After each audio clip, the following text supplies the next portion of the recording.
வணக்கம். இது தேர்தல் திருவிழா. நாளுக்கு நாள் அரசியல் களம் பரபரப்பா மாறிட்டு வர சூழல்ல இப்போ நடந்த முக்கிய நிகழ்வுல இந்த தொகுப்புல ஒன்னொன்னா பார்க்கலாம்.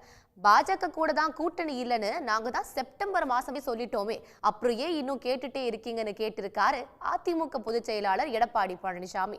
கூட்டணியை பொறுத்தவரை எந்த நேரம் சரியான நேரமோ அந்த நேரத்துல சரியா அமைக்கப்படும்னு பஞ்ச் டைலாகும் பேசியிருக்காரு அவரு. கூட்டத்தில் பேசுவது சரியாக இருக்கும் என்று கருதுகிறேன்.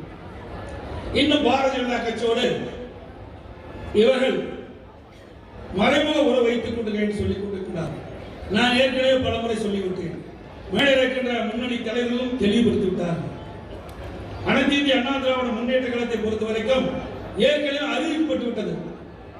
25/9/2023 அன்று அனைத்து இந்திய அண்ணா திராவிட முன்னேற்ற கழக தலைமை கட்சி அலுவலகத்திலே மாவட்ட செயலர் கூட்டம், தலைமை கழக நிர்வாகி கூட்டம் கூட்டப்பட்டு அந்த கூட்டத்திலே ஒருமனதாக தீர்மானம் நிறைவேற்றப்பட்டு நாங்கள் அறிவித்தோம். பாரதிய ஜனதா கட்சியோடு அனைத்து இந்திய அண்ணா திராவிட முன்னேற்ற கழகம் கூட்டணியிலே இல்லை. தேசிய ஜனநாயக கூட்டணியில் அதிமுக இல்லை. இது எப்போ 25/9/2023 தலைமை கழகத்தில் இருந்து அறிவிக்கப்பட்ட செய்தி. அதற்கு பிறகு கிட்டத்தட்ட ஒரு 5 மாத காலமாக வேண்டும் என்றே திட்டமிட்டு பத்திரிகையிலும் ஊடகத்திலும் எதிர்க்கட்சி சேர்ந்தவர்கள் ஒரு தவறான செய்தி வெளியிட்டுக் கொண்டிருக்கின்றார்கள். ஊடக நபர்களும் பத்திரிகை நபர்களும் உறுதியாக சொல்லுகின்றோம், அனைத்து இந்திய அண்ணா திராவிட முன்னேற்ற கழகம் பாரதிய ஜனதா கூட்டணியில் இல்லை இல்லை இல்லை. இது எந்த இடத்துல இந்த கேள்வி கேட்கிறாங்க ஊடக நபர்களும் பத்திரிகை நபர்களும் இனி இது தொடர்பான இந்த கேள்வியும் எழுப்ப வேண்டாம் என்று அன்போடு உங்களை வேண்டி கேட்டுக்கொள்கிறேன். அதே நேரத்தில் அனைத்து இந்திய அண்ணா திராவிட முன்னேற்றம் கூட்டணி அமைக்கவில்லை என்று சொல்கிறார். எந்த நேரத்தில் அமைக்க வேண்டுமோ அந்த நேரத்தில் சரியான நேரத்திலே அமைக்க. அதிமுகவில் ஏற்கனவே எத்தனை அணிங்க இருக்கு, யார் யாரோட ஆதரவாளர்னு தெரியாம அந்த கட்சியினரே குழம்பு இருக்கிற நிலையில புதுசா திவாகரனுக்கு ஆதரவா அதிமுக பேரோட ஒட்டி இருக்கிற போஸ்டரால குழப்பம் இன்னுமே அதிகமாயிருக்கு. முன்னாள் முதல்வர் ஜெயலலிதா மறைவுக்கு பின்னாடி அதிமுக பல அணிகளா பிரிஞ்சு சேர்ந்து அப்புறம் பிரிஞ்சுன்னு ஒரு முடிவே இல்லாம இன்னும் போய்கிட்டு இருக்கு. இன்னைக்கு சூழல்ல எடப்பாடி பழனிசாமியே இல்லாத அதிமுகன்னு ஓ பன்னீர்செல்வம் ஆதரவாளருங்க எல்லாம் சொல்ல, ஓ பன்னீர்செல்வமே அதிமுகல இல்லன்னு பழனிசாமி தரப்பு சொல்லிக்கிட்டு இருக்கு. மறுபக்கம் எல்லாரையும் ஒருங்கிணைச்ச அதிமுகன்னு சசிகலா பேட்டி கொடுக்க, அதிமுகவை மீட்கிறதே ஒரே இலக்குன்னு எங்கேயும் நிக்காம போயிட்டு இருக்காரு டிடிவி தினகரன். இந்த நிலையில சசிகலாவோட சகோதரர் திவாகரனுக்கு பிறந்த நாள் வாழ்த்து போஸ்டர் ஈரோட்ல ஒட்டப்பட்டிருக்கு. அதிமுக கட்சி கொடியோட மூவர்ணம், இரட்டை இலை சின்னம், சசிகலா போட்டோவோட அஇஅதிமுகன்னு அந்த போஸ்டர்ல குறிப்பிட்டிருக்கு. இரட்டை தலைமை, ஒத்த தலைமை, பொதுச் செயலாளர் தொடர்பான வழக்கு, சின்னத்துக்கு 2 தரப்பும் உரிமை கொண்டாடி வர்றது, கூட்டணி இருக்கா இல்லையான்னு ஏற்கனவே நிறைய குழப்பம்லாம் இருக்கிற நிலையில இப்போ புதுசா இந்த போஸ்டர் விவகாரம் அந்த கட்சிக்காரங்க கிட்ட திகைப்பை ஏற்படுத்தி இருக்கு. தமிழ்நாட்டுக்கு தொடர்ச்சியாகவே பாரபட்சமா இருக்கிற அரசாகவே ஒன்றிய பாஜக அரசு இருக்கிறதா திமுக மக்களவை உறுப்பினர் கனிமொழி குற்றம் சாட்டி இருக்காங்க. மக்களை ஒத்துமையா வச்சுக்கிற ஒன்றிய அரசை உருவாக்கணும்னு அவங்க கோரிக்கை வச்சிருக்காங்க. ஒன்றிய அரசாங்கம் நம்முடையதாக இருக்க வேண்டிய ஒன்றிய அரசாங்கம் அது தமிழ்நாட்டிற்கு தொடர்ந்து எந்த அளவிற்கு துரோகம் செய்து கொண்டிருக்கிறது. வெள்ள நிவாரணத்தை கூட அளிக்க மறுக்கக்கூடிய ஒரு சூழல் இருக்கிறது.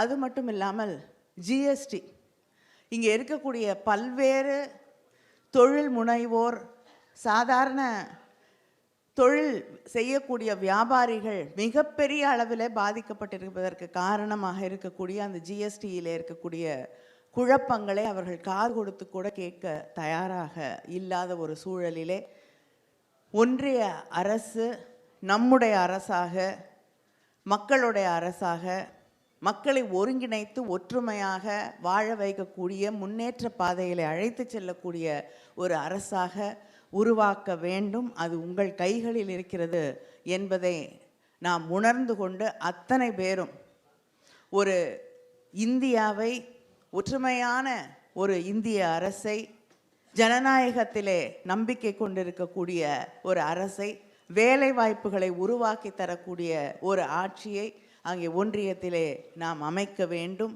அதே நேரத்திலே தமிழகம் போல இருக்கக்கூடிய பல்வேறு மாநிலங்களின் உரிமைகளை மதிக்கக்கூடிய, அங்கே இருக்கக்கூடிய மக்களை, அந்த மொழியை, அவர்களுடைய உணர்வுகளை மதிக்கக்கூடிய ஒரு அரசு அங்கு உருவாக்கப்பட வேண்டும் என்ற அந்த உணர்வோடு நாம் இந்த தேர்தலை எதிர்கொள்ள வேண்டும். தேர்தல்ல எங்க கூட கூட்டணியில மாநிலங்களவை உறுப்பினர் பதவி வேணும்னா 39 தொகுதிகளையும் தாமரை சின்னத்திலேயே போட்டியிடுங்கன்னு சொல்லியிருக்காரு பாஜக மாநில துணை தலைவர் KP ராமலிங்கம். தமிழ்நாட்டில் யார் எங்கே நிற்கிறார்கள் பற்றியெல்லாம் கவலையே கிடையாது. தமிழ்நாட்டில் இன்றைக்கு துறைமுகத்திலிருந்து கன்னியாகுமரி வரை தாமரை சின்னம் நிற்கும். தாமரை சின்னம் தமிழ்நாடு முழுவதும் இருக்கக்கூடிய 39 நாடாளுமன்ற தொகுதியிலும் தாமரை சின்னம் நிற்கும். தாமரை சின்னத்தில் நின்றால் கூட்டணிக்கு வரட்டும். இது தொண்டர்களுடைய குரல். தமிழக பாரதிய ஜனதா கட்சியினுடைய தொண்டர்களுடைய குரல். இன்றைக்கு தாமரை சின்னத்திலே போட்டியிடுகிறவர்கள், பாரத பிரதமர் நரேந்திர மோடியை பிரதம அமைச்சராக ஏற்றுக்கொள்பவர்கள் இந்த கூட்டணியிலே வரலாம். மத்திய பிரதேசத்தில் எம்பி கேட்பவர்கள், ராஜஸ்தானில் எம்பி கேட்பவர்கள் இந்த கூட்டணிக்கு தேவையில்லை என்பது தொண்டர்களுடைய உணர்வு. வெற்றி பெறுவோம் என்றால் அறுதி பெரும்பான்மையோடு தமிழ்நாட்டில் வெற்றி பெறுவோம். அந்த நம்பிக்கை எங்களுக்கு இருக்கு. அந்த நம்பிக்கையோடு தேர்தல் பணிகளை நாங்கள் தொடங்கியிருக்கிறோம். அதிமுகவோட கூட்டணி அமைக்க யாருமே வரலன்னு யாருங்க சொன்னது? பிரம்மாண்ட கூட்டணி அமைய போது உங்களுக்கு தெரியுமான்னு கேட்டிருக்காரு அதிமுக முன்னாள் அமைச்சர் ராஜேந்திர பாலாஜி. எவருக்காகவும் பின்னாக மாட்டார்கள். அதிமுக தலைமையிலே எடப்பாடியார் சொன்னார், அதிமுக தலைமையிலே மிகப்பெரிய பிரமாண்டமான கூட்டணி அமையும் என்று சொன்னார். அதற்குரிய அதற்குரிய கதவுகள், அதற்குரிய சூழ்நிலைகள் நேற்றிலிருந்து வந்து கொண்டிருக்கிறது. அதிமுக எடப்பாடியார் போன்ற எளிமையான தலைவரைத்தான் மற்ற தலைவர்கள் விரும்புவார்கள். எடப்பாடியார் போன்ற எளிமையான தலைவரைத்தான் மற்ற மக்கள் விரும்புவார்கள், தமிழக மக்கள் விரும்புவார்கள். ஒரு விவசாயி நாட ஆள வேண்டும் என்ற கனவு ஐயா பெரியவர் நாராயணசாமியுடைய கனவு. அந்த கனவு இன்றைக்கு நனவாகியது. விவசாயி எடப்பாடியார் அவர்கள் முதலமைச்சராக பதவியேற்றார். ஆக விவசாயத்துறை மட்டுமல்ல, எல்லா துறையும் சிறந்து வழங்கியது, எல்லா துறையும் முன்னேறியது, எல்லோருக்கும் எல்லாம் கிடைத்தது. எப்போதும் முதலமைச்சரை யாராலும் பார்க்கலாம், எப்போதும் அமைச்சர்களை யாராலும் பார்க்கலாம், எப்போதும் சட்டமன்ற உறுப்பினர்களை யாராலும் பார்க்கலாம், குறையை சொல்லலாம், பேசலாம் என்ற நிலை இருந்தது. பாஜக மாநில தலைவர் அண்ணாமலை பேசுறதுக்கெல்லாம் என்னால பதில் சொல்ல முடியாதுன்னு காட்டமா தெரிவிச்சிருக்காரு மதிமுக பொதுச் செயலாளர் வைகோ. அவர் சொன்ன கருத்துக்களை இப்ப பார்க்கலாம். இல்ல, நீங்க எத்தனை இடம் கேட்கறதா இருக்கிறீங்க? அது உங்ககிட்ட எப்படி சொல்ல முடியும்? அண்ணாமலை தினமும் வந்து திமுக கூட்டணி விமர்சனம் பண்றாரு. அண்ணாமலை ஏதோ உளறிட்டே இருக்காரு, அதுக்கெல்லாம் பதில் சொல்ல முடியுமா? இப்போ தொடர்ந்து பார்த்தீங்கன்னா அண்ணாமலைக்கும் அதிமுகவினருக்கும் பார்த்தீங்கன்னா பாஜக அதிமுக இடையே வந்து ஒரு வார்த்தை போர் உருவாகிட்டே இருக்கு. இது வெறும் கண் துடைப்புன்னு நினைக்கிறீங்களா? இதை எப்படி பார்க்குறீங்க? இவங்க இல்லை, கண் துடைப்புலாம் இல்லை, அனாவசியமாக பேசக்கூடாதெல்லாம் பேசுகிறாரு. இவங்க பதில் சொல்கிறாங்க. புதுச்சேரியில மட்டும் பாஜக ஜெயிச்சிடுச்சுன்னா முதல்வர் ரங்கசாமி நகராட்சி சேர்மன் ஆயிடுவார்னு கிண்டல் பண்ணியிருக்காரு அதிமுக மாநிலங்களவை உறுப்பினர் CV சண்முகம். புதுச்சேரியில் நடந்த ஆர்ப்பாட்டத்துல பன்னீர்செல்வத்தை விமர்சிச்சும் அவர் பேசியிருக்காரு. தேர்தல் நெருங்குற நேரத்துல பாஜகவை விமர்சிச்சு அதிமுக தலைவருங்க தொடர்ச்சியா பேசிட்டு வராங்க. அதோட ஒரு பகுதியா ஒன்றிய அரசையும் ரங்கசாமி தலைமையிலான NR காங்கிரஸையும் கண்டிச்சு புதுச்சேரியில அதிமுக சார்பா ஆர்ப்பாட்டம் நடந்துச்சு. இந்த போராட்டத்துல அதிமுக MP CV சண்முகம் கலந்துகிட்டாரு. ஆர்ப்பாட்டத்துல பேசினவரு முதல்வர் ரங்கசாமிய பாஜகவோட அடிமை அரசை நடத்துறதா கடுமையா விமர்சிச்சாரு. இந்த பாரதிய ஜனதா அரசு ஆகட்டும், அந்த பாரதிய ஜனதா அரசை தாங்கி பிடித்துக் கொண்டிருக்கின்ற NR காங்கிரஸ் ஆகட்டும். ஏன்னா பாரதிய ஜனதா கட்சின்னு ஒரு கட்சி எல்லாம் கிடையாது, அவனு அடிப்படை உறுப்பினர் எல்லாம் கிடையாது. எல்லாம் இந்த NR காங்கிரஸ்ல இருந்து போனவன், இந்த காங்கிரஸ்ல இருந்து போனவன், நாராயணசாமி பிடிக்காம போனவன், இந்த NR பிடிக்காம போனவன், அவன் தான் போய் சேர்ந்துருக்கிறான். யாரும் பாரதிய ஜனதா எல்லாம் கிடையாது, சும்மா எல்லாம் லேபிள் ஓட்டிக்கினானுங்க. ஆனால் இன்றைக்கு மத்தியிலையும் ஆண்டு கொண்டு, இங்கே பாண்டிச்சேரியிலையும் ஆட்சி ஆண்டு கொண்டு, இன்னமும் இந்த மக்களை ஏமாற்றிக் கொண்டிருக்கிறது. நாங்கள் மாநில அந்தஸ்தை பெற்றுத் தருவோம், மாநில நிதிக்குழுவிலே நாங்கள் சேர்ப்போம் என்று சொல்லிக் கொண்டிருக்கிறது. இதுக்கப்புறம் செய்தியாளருங்க கிட்ட பேசின அவரு பன்னீர்செல்வத்தோட சகாப்தம் முடிஞ்சிருச்சுன்னு விமர்சிச்சாரு. கழகத்தினுடைய பொதுச் செயலாளர், முன்னாள் முதலமைச்சர், கழகத்தினுடைய பொதுச் செயலாளர் திரு எடப்பாடியார் அவர்கள் தெளிவாக சொல்லியிருக்கிறார், எங்கள் தலைமையில் சிறப்பான வெற்றி கூட்டணி அமைக்கப்படும் என்று சொல்லிவிட்டார். அது விரைவில் அது அறிவிக்கப்படும். அவர் பொதுச் செயலாளர் அறிவிப்பார். தொகுதி பங்கீடை பற்றியோ கூட்டணி பற்றியோ எங்களுடைய கழக பொதுச் செயலாளர் விரைவில் அறிவிப்பார்.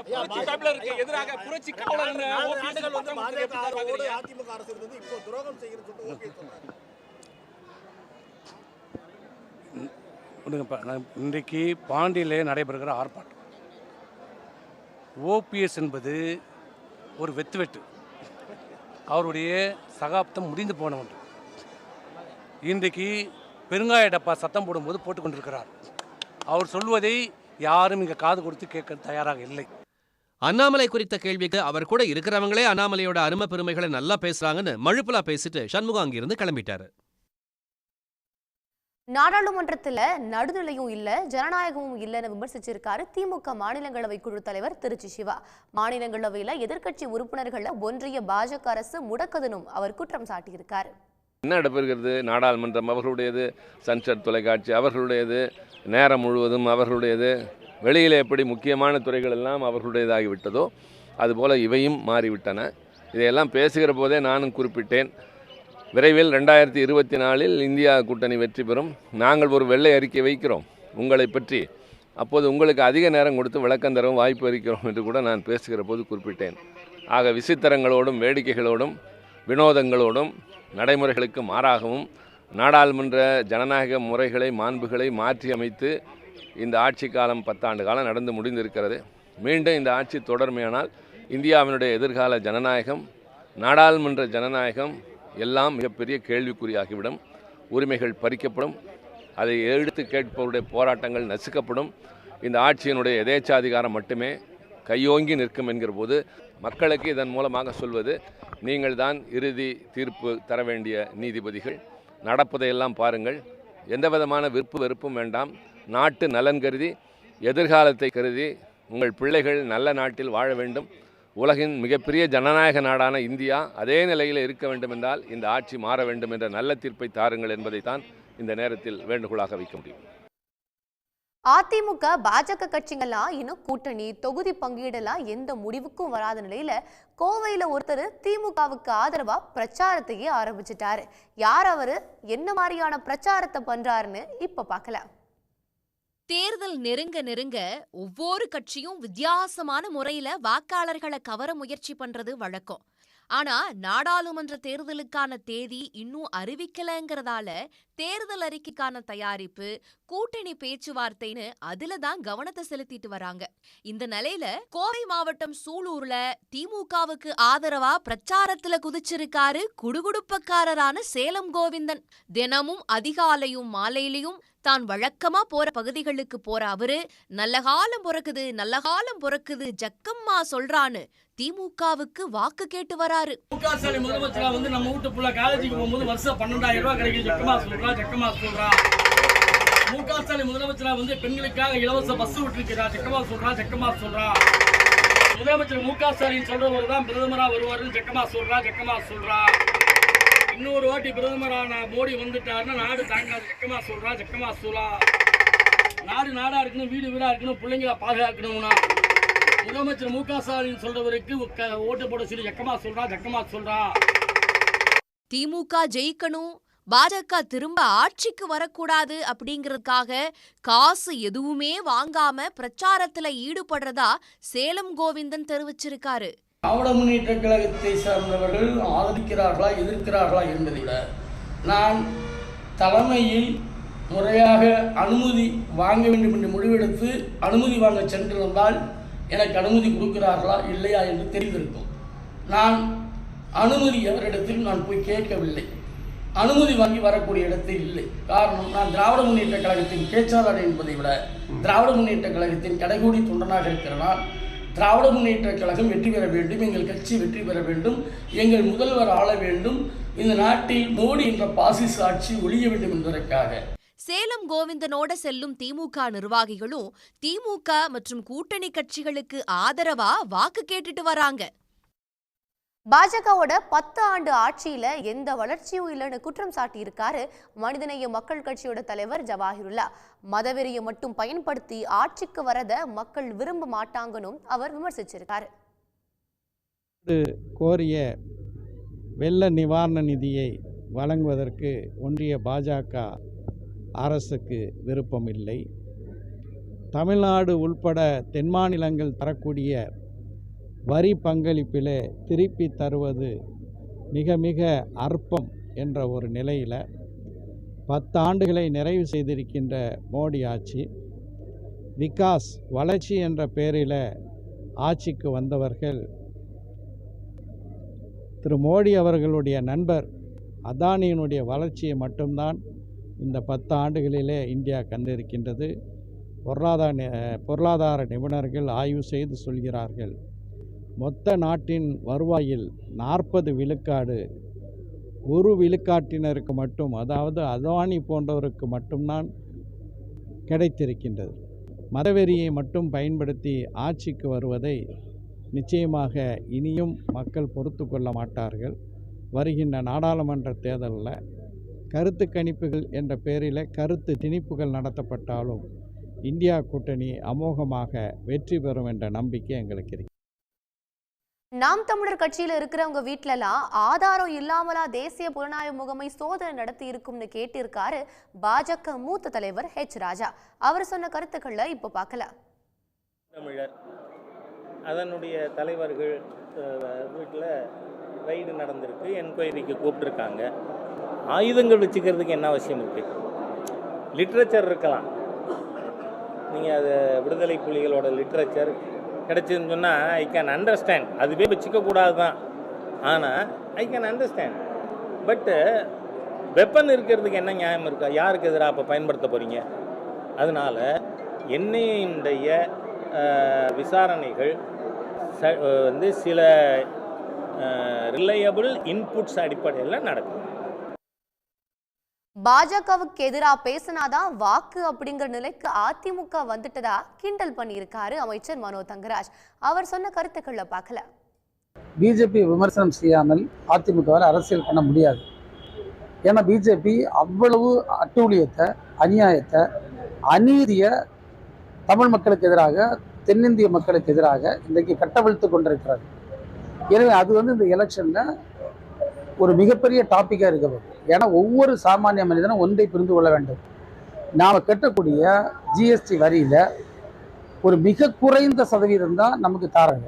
நம்முடைய உழைப்பு, நம்முடைய வேலை, நம்ம செய்யக்கூடிய பணிகளின் மூலமாக கிடைக்கக்கூடிய வரியை அப்படியே கொண்டு இந்தி பேசுகின்ற மாநிலங்களில் அந்த பணத்தை வந்து கொடுத்துட்ருக்காங்க. அப்போ எவ்வளோ பெரிய தவறை ஒரு ஒன்றிய அரசு வேண்டுமென்றே செய்து கொண்டிருக்கிறது. எனவே பிஜேபி எதிர்த்து பேசாமல் அரசியல் இல்லை என்பதை அதிமுக புரிந்திருக்கிறாங்க. எனவே தான் அவங்க பிஜேபியை பற்றி பேச தொடங்கியிருக்காங்க. ஆனால் கடந்த காலங்கள் அவங்க செய்த தவறுக்கு கண்டிப்பாக தண்டனை கிடைக்கும். நிச்சயமாக அதிமுக யாரும் ஆதரிக்கப்படுவதில்லை. தேர்தல் களம் சூடுபிடிக்க தொடங்கிடுச்சு. இனி வர நாட்களில் நடக்கிற அரசியல் சுவாரஸ்யங்களை தெரிஞ்சுக்க தேர்தல் திருவிழா நிகழ்ச்சியை தொடர்ந்து பாருங்க. உடனுக்குடன் செய்திகளை தெரிந்து கொள்ள சன் நியூஸ் பெல் ஐகானை கிளிக் பண்ணுங்க.